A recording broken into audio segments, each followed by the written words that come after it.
Bela, recatada e do lar. O artigo publicado pela revista Veja no dia 18 de abril provocou uma avalanche de memes e discussões na internet.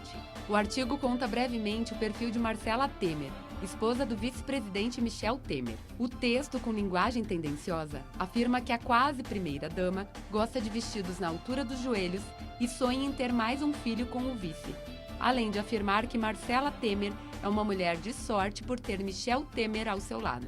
Depois de 7 dias da polêmica, foi a vez da matéria sobre a mulher do ministro do Turismo Alessandro Teixeira.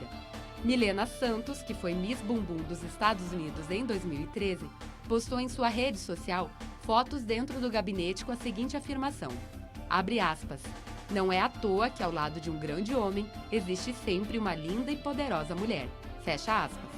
As redes sociais acabaram se tornando palco para várias opiniões.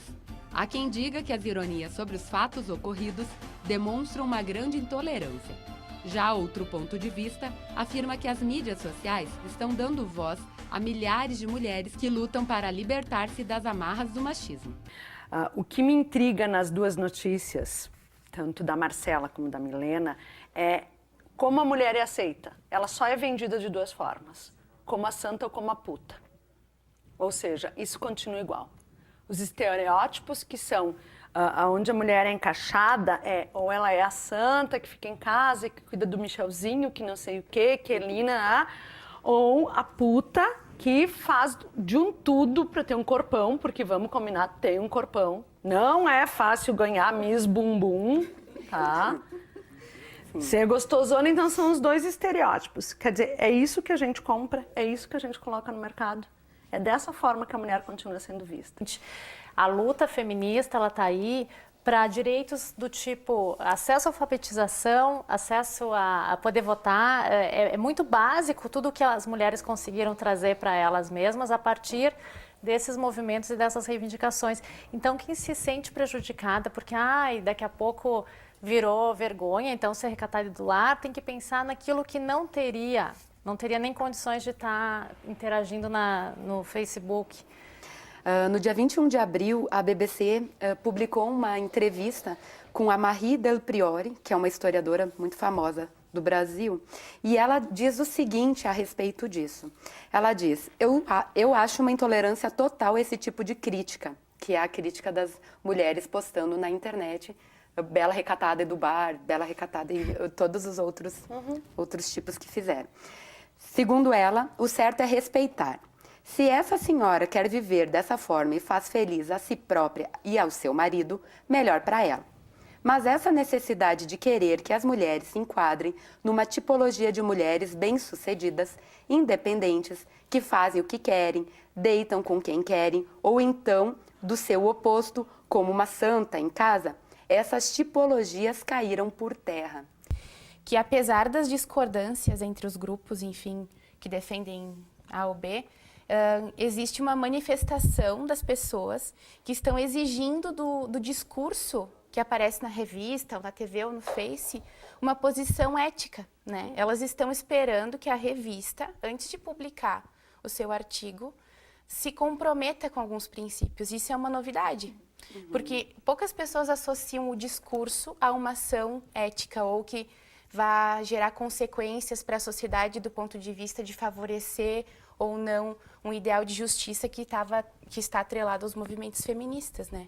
Então, de qualquer forma, por mais antagônicas as posições, a mídia está fornecendo um espaço aí de discussão para coisas que antes ficavam restritas, né, à esfera do privado ou, enfim, conversas entre amigos ou entre grupos, né? Porque vocês, feministas, querem tirar a mulher de dentro de casa a todo custo, vocês não respeitam as donas de casa, vocês não respeitam as mães de família.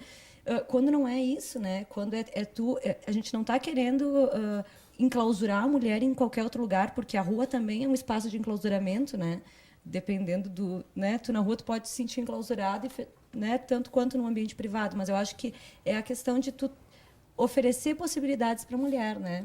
De ela poder transitar em qualquer ambiente, mais do que... Então, eu acho que o artigo, a forma como ela trabalha, a leitura que eu faço, é isso, é de valorizar tanto o ambiente privado quanto o ambiente público, né? Porque também a gente passou por muitos anos entendendo que o ambiente privado também é um ambiente que não favorece a mulher, que a mulher não tem história por ter ficado no ambiente privado. Quer dizer, é uma repetição do que a gente traça a vida inteira quando a gente define o que é gênero, por que tem a construção social, a mulher é dada ao mundo privado, o homem ao público, essa reprodução. Por isso que também tem tanta identificação, porque isso está introjetado.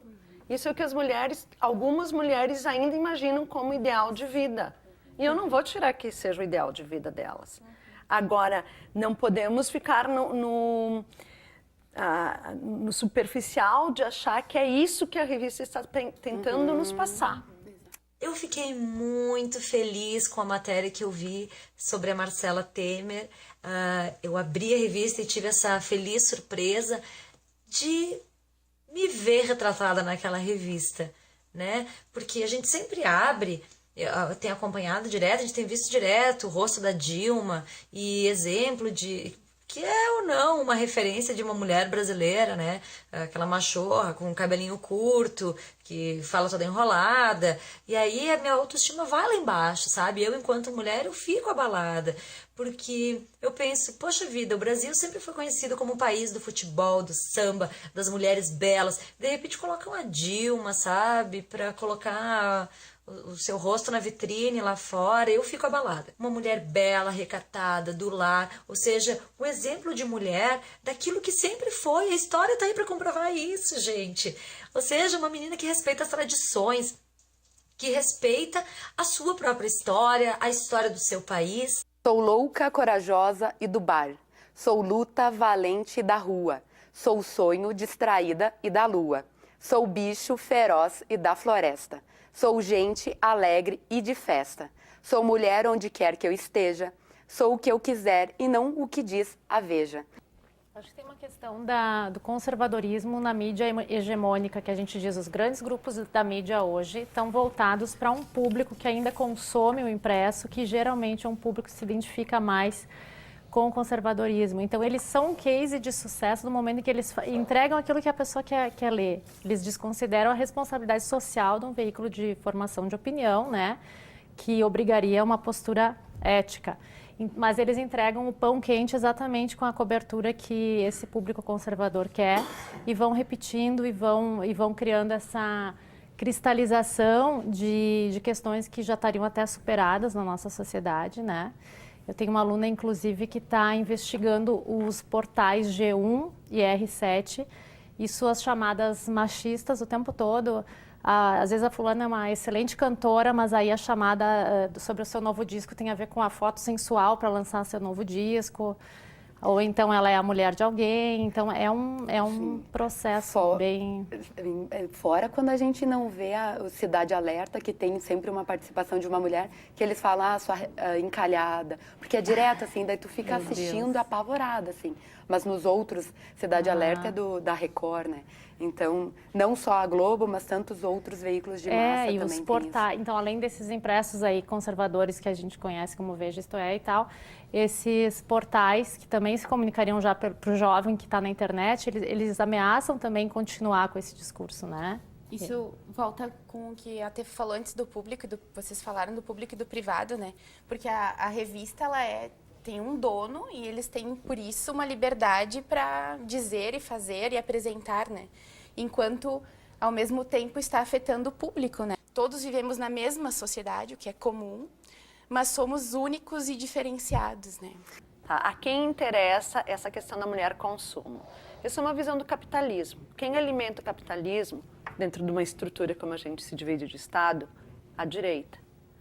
Que está também ali muito inserida a questão do machismo, que nós temos aqui, claro, é uma manifestação do machismo. A Marcela Temer, em nenhum momento ela é o principal ator deste fato.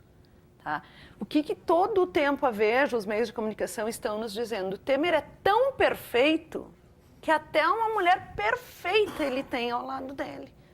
Ele consegue ser um velho que tem uma guria nova, ele consegue ser um velho que tem um filho pequeno do lado, quer dizer, tudo. O que tu tem um contraponto? Daí tem uma mulher que detém o poder por eleição, por via democrática, que não tem um falo do lado dela, quer dizer que não tem um homem do lado dela para dar aquele poder que alguns diriam que teria que ter. Palavrinhas mágicas que traduzem o poder do Congresso Nacional, tá? Misóginos, que discriminam a homofobia, homofóbicos, querem a redução da maioridade penal, sabe? Então, o que tem por trás disso tudo? Não é a Marcela. Nessas alturas do campeonato, eu estou quase com pena dela, né? Acho que ela tem que ir várias vezes mais no dermatologista, porque deve ter dado um cansaço na perna dela. Uma coisa, sabe?